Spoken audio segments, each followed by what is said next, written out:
Well, you don't look good, Joe. Well, the fridge broke, so I had to eat everything.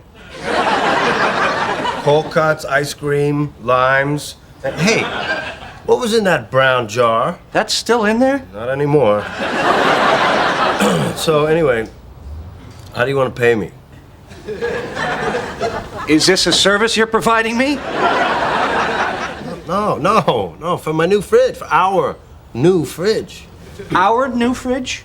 I don't live here anymore. So what?